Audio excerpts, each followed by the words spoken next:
IKAMA bukan organisasi politik, Oke. baik melalui anggaran dasar rumah tangga maupun anggaran dasarnya. Tapi ini adalah Pak Mahfud ini Ketua Dewan Pembina IKAMA. Ketua Dewan Pembina. Ketua Dewan Pembina IKAMA. Sebentar Abah, saya luruskan juga. Apakah diangkat menjadi Ketua Dewan Pembina IKAMA setelah pencapresan beliau? Pak Mahfud dari mulai IKAMA ini sudah berada di jajaran Dewan Pembina. Tidak ujuk-ujuk setelah Pak Mahfud dicapreskan. Rugi bagi pengurus IKAMA jika ada anggotanya tidak mendukung Pak Mahfud. Karena beliau adalah Ketua Dewan Pembina IKAMA-nya. Saya membenarkan apa yang disampaikan Ketum, tidak bicara sentimen kesukuan. Bicara keluarga besar IKAMA. Sebelum menonton podcast ini, jangan lupa subscribe dulu brother. Klik tombol subscribe. Subscribe. Saudara, debat Capres-Cawapres sudah digelar. Visi dan misi pun juga sudah kita dengar. Masa kampanye di pemilu tahun 2024 ini tinggal 45 hari. Baik itu dari calon presiden dan wakil presiden nomor urut 1 hingga nomor urut 3 juga sudah mulai mengeluarkan jurus-jurus politiknya untuk bagaimana bisa mencuri perhatian masyarakat. Kali ini saya sudah bersama dengan Ketua Bidang Sosial DPP IKAMA yang sekaligus Ketua Relawan Ganjar Mahfud Bekasi Raya. Beliau adalah Haji Zaini Sidi. Langsung saja saya sapa. Assalamualaikum Abah Zaini. Waalaikumsalam warahmatullahi wabarakatuh. Terima kasih sebelumnya sudah menerima saya hadir untuk bisa bagaimana berbincang ya dengan Abah Zaini Sidi. Jadi teman-teman semuanya, saat ini saya sudah berada di Bekasi ya, tepatnya di kediaman beliau. Berbicara terkait dengan Pilpres di tahun 2024, debat Capres dan Cawapres ini sudah digelar, Abah. Visi misi pun juga sudah kita dengar. Ada asumsi dan juga persepsi yang muncul di masyarakat, diperbincangkan ramai sekali oleh netizen. Gibran ini hemat berbicara, bahkan ada yang mengatakan Gibran akan kalah telak begitu ketika nanti debat Cawapres. Nyatanya pada debat Cawapres kemarin ada yang mengatakan Gibran ini unggul dibandingkan dengan Mahfud MD. Bagaimana tanggapan Abah Zaini? Baik, terima kasih. Assalamualaikum warahmatullahi wabarakatuh. Pertama yang harus saya sampaikan, saya adalah Haji Zaini Sidi, Ketua Bidang Sosial DPP IKAMA, yang sekaligus saya adalah Ketua Relawan Ganjar Mahfud MD, yang kebetulan SK-nya pun sudah ditandatangani oleh Pak Mahfud MD secara langsung. Yang pertama berkaitan dengan debat Cawapres yang sama-sama kita lihat kemarin. Asumsi-asumsi publik sudah terjawab dan asumsi-asumsi publik pun sudah bisa melihat. Kalau bicara siapa yang unggul, tentu publik yang lebih memahami dan publik yang lebih mengerti. Namun kami di dalam menjalankan tugas sebagai tunjukan dari DPP IKAMA yang sekaligus menjalankan organisasi Relawan Ganjar Mahfud MD, diajarkan untuk tidak mengurusi hal-hal rumah tangga orang lain. Baik itu 01 maupun 02, karena kami fokus bagaimana kami mengantar Pak Mahfud selaku putra Madura terbaik saat ini, yang notabene terjawab kenapa harus putra terbaik kami sebut, karena memang dari Madura ini berada atau Republik ini pun sudah dinyatakan merdeka baru di periode 2024, periode 2029 ini putra Madura yang notabene Prof Mahfud dicalonkan oleh koalisi partai PDIP, Hanura dengan Perindo serta P3 yang diusung untuk maju menjadi cawapresnya Pak Ganjar. Maka dari itu kami tidak mau mengkomentari secara jauh tentang bagaimana hemat bicaranya atau bagaimana unggulnya Mas Gibran yang kemarin sama-sama kita lihat. Mungkin saudara sendiri juga melihat dalam perjalanan beberapa sesi yang ada di TV, namun pada close statement Pak Mahfud yang seharusnya teman-teman juga sudah bisa melihat siapa yang dikatakan unggul, siapa yang dikatakan menjadi kurang produktif di dalam debat tersebut, biarkan publik yang melihat. poin penting apa yang Abah Zaini tangkap dari penyampaian Pak Mahfud MD dalam debat Cawapres kemarin? Pak Mahfud fokus kepada tentang penegakan hukum dan korupsi, karena kami meyakini tugas yang diberikan ke kami, jika hukum dan korupsi ini berbanding satu atau tegak lurus, insya Allah kesejahteraan masyarakat Indonesia ini akan berubah menjadi lebih baik. Oke, berbicara terkait dengan Ikamah, Ikatan Keluarga Madura, tidak semua orang Madura ini sepaham dengan apa yang dideklarasikan oleh Ikamah dukungannya terhadap Ganjar Mahfud. Apakah ini tidak berpengaruh terhadap bagaimana pemandangan Pak Mahfud di Madura? Di dalam pengaruh atau tidak berpengaruh, masyarakat Madura khususnya sudah cerdas. Kenapa saya katakan cerdas? Mungkin setelah melihat debat, ada isu yang mengatakan penolakan Pak Mahfud karena dianggap tidak berbuat kepada Madura. Tapi kita sama-sama sadar, selama Pak Mahfud berada di pemerintahan, bukan pemangku kebijakan yang harus berbuat kepada pulau di mana beliau dilahirkan. Tapi insya Allah begitu beliau nanti menjadi cawapres dan Allah percaya serta masyarakat memberikan amanah, beliau dilantik, insya Allah beliau akan jauh lebih berbuat yang terbaik kepada Madura dan khususnya bangsa Indonesia. Oke, apakah itu sangat dimungkinkan terjadi bila Pak Mahfud dilantik? Mengingat di periode-periode sebelumnya, saya tidak sebut presiden dan wakil presiden di periodenya siapa, begitu kan? Ada persepsi juga yang muncul, cawapres ini hanya jadi ban serep, begitu apa? Kami juga secara warganya beliau, kebetulan adalah Ketua Dewan Pembina Ikamah, kami sudah berhadapan langsung dengan Ketua Umum Ikamah, menanyakan hal yang sama kepada beliau seperti hal-hal sebelumnya, cawapres-cawapres atau wapres yang sudah dilantik menjadi ban serep. Tapi insya Allah pada 2024 atas kesepakatan pengusung dengan beliau secara pribadi yang terkontrak di dalam suatu kontrak politik namanya, akan berbagi tugas sesuai dengan fungsi dan keahlian masing-masing calon. Jadi tidak ada kemungkinan hanya jadi ban serep gitu kalau menurut Abah Sidi? Kalau hasil diskusi kami secara langsung dengan beliau, presumsi dan asumsi untuk jadi ban serep untuk periode 2024 di mana Pak Mahfud wakil presiden insya Allah dilantik, insya Allah tidak akan terjadi. Oke. Ada juga yang mengatakan, Abah, di Madura ini tidak semua suka terhadap partai pengusungnya Pak Mahfud MD. Apakah ini Abah Zaini Sidi dari DPP Ikamah sebagai ketua tim relawan begitu ya? Tidak berpengaruh atau bagaimana? Kalau dibilang tidak pengaruh, pasti ada. Oke. Tapi kami meyakini Madura itu punya konsekuensi dan punya budaya yang berbeda dengan suku-suku yang lain. Oke. Walaupun kami karena warga Indonesia tidak membedakan suku manapun. Bagi kami adalah warga Indonesia itu saudara. Oke. Dengan sisa waktu yang masih 45 hari ke depan dan 40 hari, 5 hari masa tenang, kami melihat dengan hasil debat kemarin, insya Allah warga Madura, baik yang ada di Pulau Madura maupun yang ada di luar Pulau Madura, akan coba menelaah. Kebanggaan sudah Pak Mahfud berikan. Pak Mahfud datang menuju area cawapres, area debat, cawapres tersebut, Pak Mahfud telah menyatakan dengan tegaknya diri memakai baju adat Madura. Baju sagera ya, Pak. Mulai, maaf kalau kata orang Madura, odeng, baju pesa atau baju tradisi Maduranya. Bahkan di dalam sesi pemaparan visi Pak Mahfud juga menyampaikan bahwa di Pulau Madura itu ada potensi yang luar biasa yang hingga saat ini belum terkelola secara maksimal.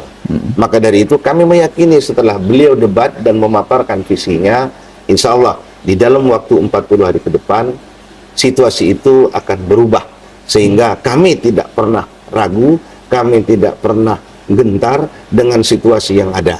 Karena kami diajarkan tidak boleh gentar karena ada Ganjar, tidak boleh takut karena ada Mahfud. Dan tagline itu kami selalu bawa. Baik itu di Pulau Madura, di Kalimantan, dan di pulau-pulau yang lain. Bahkan di Bekasi Raya, di mana kami tinggal. Saya akan lebih fokus mungkin ke Pulau Madura, Abah. Siap. Abah Zaini tadi mengatakan tidak ada ragu, tidak ada gentar, dan tidak ada takut. Begitu ya. Kalau kita melihat dari 4 kabupaten di Madura ini, Bangkalan, Sampang, Pamekasan, dan Sumeneb, tidak semua 4 kabupaten ini mendukung begitu ya, dan terhadap Mahfud MD. Kita lihat kalau dari Pamekasan dan juga Sampang, ada sebagian ini yang ke Anies dan ada sebagian yang ke Prabowo. Pertanyaan saya, berapa persen Abah meyakinkan bahwa suara Mahfud MD ini akan unggul di Madura? Kami tidak bicara hanya fokus pada Pulau Madura, karena kami meyakini data statistik yang kami kelola, warga Madura yang ada di seluruh Indonesia, bahkan ada seluruh yang ada di pelataran bumi dunia ini, sudah mencapai di atas 12 juta. Kami menargetkan 80%. IKAMA diberikan tugas oleh kami, khususnya ketua relawan yang diberikan tugas oleh ketua umum IKAMA, menargetkan 80%. Tentu dengan cara konsolidasi, memberikan edukasi yang baik, mengedukasikan tentang kecerdasan. Karena sepanjang Republik ini pengen berubah, ya misi Pak Mahfud lah bagi kami yang dianggap terbaik. Karena mengusung tentang bagaimana korupsi, bagaimana mengusung tentang penegakan hukum.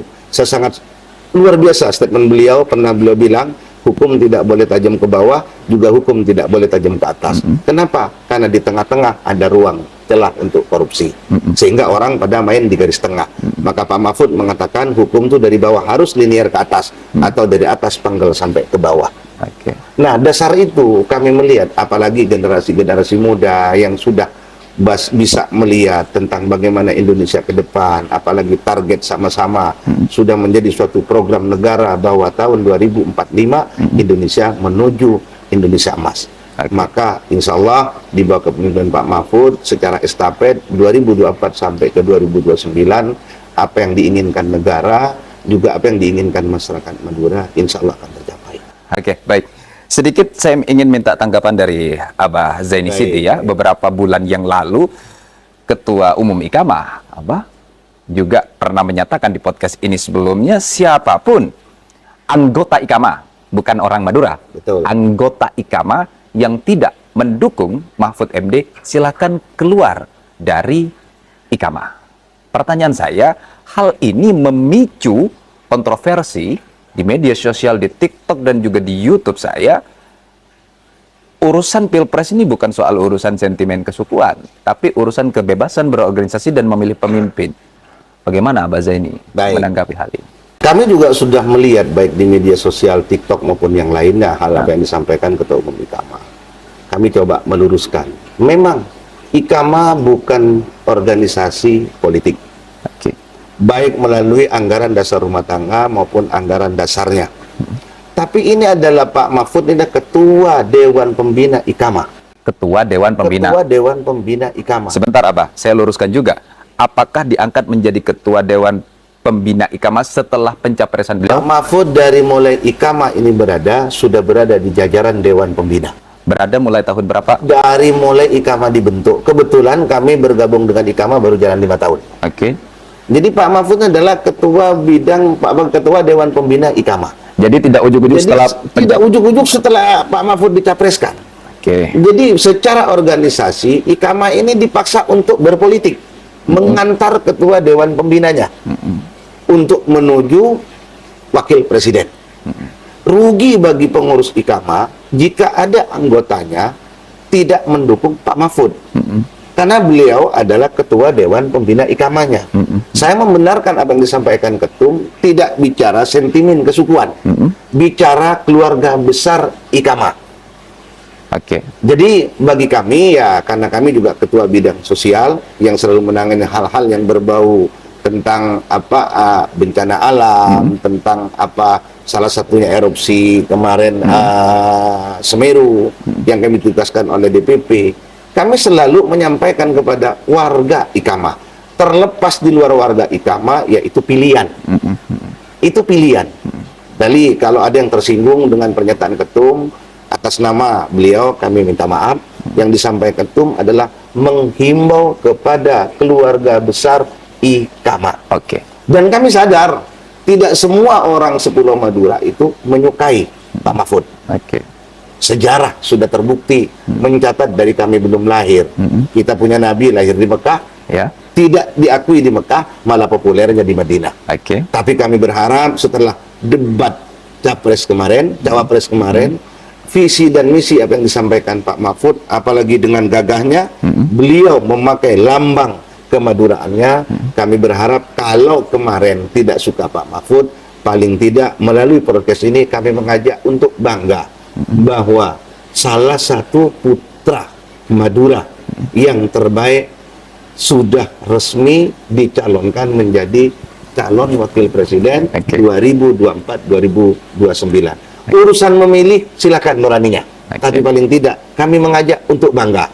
Biasanya setelah bangga, rasa itu akan timbul untuk mendukung beliau ke depan. Yang kemudian akan memilih begitu ya. Insya Allah, kami percaya saudara-saudara kita yang ada di Madura, insya Allah tidak mendahului nuraninya, walaupun ini zamannya demokrasi, tapi karena rasa kebanggaan, kecintaannya kepada Pulau Madura, apalagi ini ada putra Madura yang notabenanya 6 putra terbaik sudah diresmikan oleh KPU, yang akan menjadi 2 putra terbaik Indonesia. Salah satunya adalah putra terbaik Madura. Saya yakin jenengan pun akan bangga dengan Pak Mahfud.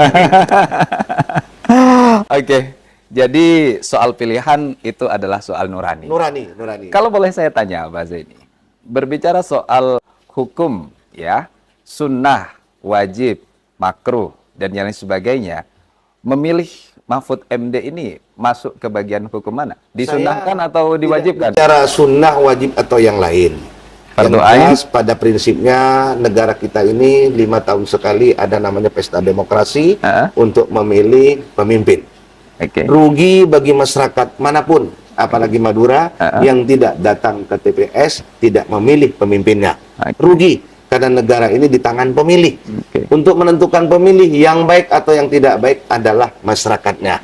Jadi bagi masyarakat Madura yang notabenanya semuanya baik, mari datang ke TPS untuk memilih.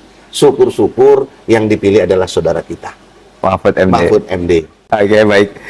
Luar biasa sekali teman-teman semuanya. Jadi sekarang ini sedikit ya, kalau teman-teman semuanya melihat di belakang saya, background ini bukan ikan kaleng-kaleng, arwana. Dan sedikit nih, memang hobi arwana apa? Selain hobi, kami mencintai. Kalau hobi itu sesaat.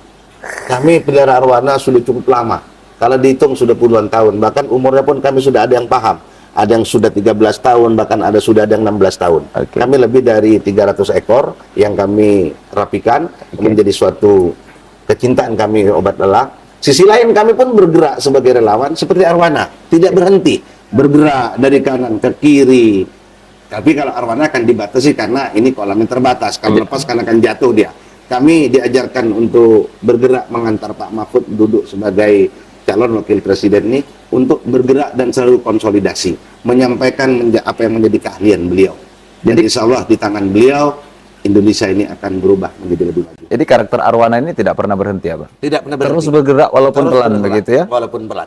Oke, baik. Terakhir sebelum saya akhiri podcast ini, saya ingin meminta Abah Zaini untuk menyampaikan apa yang penting, Abah, untuk didengarkan oleh seluruh keluarga Madura terkait dengan pemilu di tahun 2024, khususnya bagaimana Pak Mahfud MD sebagai calon wakil presiden. Baik, saudara-saudara sekalian, khusus warga Madura dimanapun berada, debat Cawapres kita sudah sama-sama tonton, bahkan mungkin untuk menunggu waktu kapan debat Cawapres itu dimulai, baik dari Sabang sampai Merauke, insya Allah semuanya akan sama. Bahkan minta maaf, ibu saya pun karena TV-nya rusak minta dibeliin untuk nonton debat Cawapres. Pada prinsip apa yang menjadi kontestan di 2024 pada 14 Februari di tangan masyarakat lah Indonesia ini ditentukan. 01, 02, dan 03 sudah menyampaikan visi misinya.